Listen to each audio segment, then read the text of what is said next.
जय श्री राम। आप सभी का स्वागत है सिद्धि ज्योतिष विज्ञान में, जहाँ पर आपको ज्योतिष से संबंधित ज़रूरी जानकारियाँ दी जा रही हैं, जिन्हें आप अपने दैनिक जीवन में अपनाते हैं तो कुछ ना कुछ लाभ अवश्य पाएंगे। इसी श्रेणी में आज मैं बात करने जा रही हूँ 16 संस्कारों की।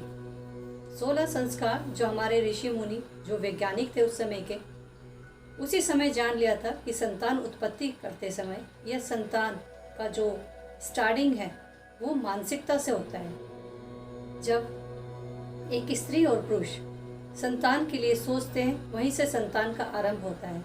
एक स्वस्थ माँ, एक स्वस्थ पिता, स्वस्थ दिमाग ही एक अच्छी संतान को जन्म दे सकता है।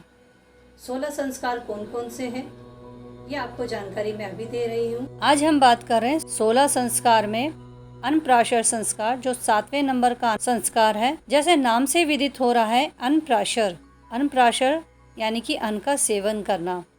नवजात शिशु अब बड़ा हो रहा है और उसकी जरूरतें भी बड़ी हो रही हैं। इन जरूरतों का ही ध्यान रखते हुए अब उसे ठोस भोजन दिया जाएगा। अभी तक शिशु माँ के दूध पर ही निर्भर था। अब शिशु को ऐसा क्या खाना दिया जाए जिसके लाभ उसके तहा उम्र मिले। इसमें शुभ मुहूर्त का ध्यान रखा जाता है और विधि विधान से इसे निमित्त किया जाता है। इस दिन जो भी खाना शिशु को दिया जाता है उसे सबसे पहले इष्ट का, भगवान का भोग लगाया जाता है। उसके बाद शिशु को भी ग्रहण कराया जाता है, क्योंकि यह शिशु का पहला आहार है। पहले आहार में मंत्रोच्चारण भी होता है, शुभ मुहूर्त भी होता है।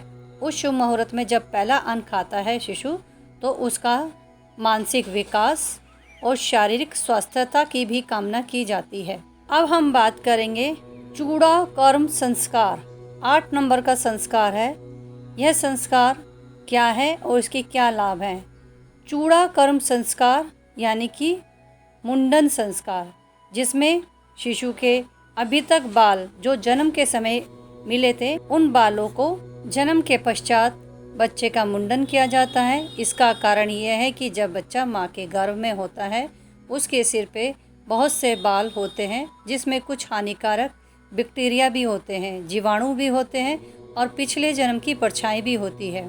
यह संस्कार बच्चे के जन्म के 1 वर्ष के भीतर ही करने का विधान है, और कुछ लोग किसी कारणवश यदि 1 वर्ष के भीतर यह संस्कार नहीं करते हैं तो फिर यह संस्कार बच्चे की उम्र के 3रे वर्ष या 5वें वर्ष किया जाता है, क्योंकि आने वाले वर्ष और ज़्यादा टफ हो जाएंगे, क्योंकि बच्चा बड़ा हो रहा है। तो इसीलिए कोशिश की जाती है कि 1 वर्ष के अंदर ही बच्चे का मुंडन संस्कार किया जाए। मुंडन संस्कार करने के बाद शिशु अब पिछले कर्म की परछाई अपने शरीर और अपने विचारों से दूर कर चुका है। अब शिशु जिस घर में जन्म लिया है और जिन माता पिता के साथ है, जिस परिवार में है, उसका प्रभाव दिखाई देने लगता है। आज के लिए इतना ही। जय श्री राम। आगे की श्रृंखला के लिए हमारे साथ कंटिन्यू रहिएगा।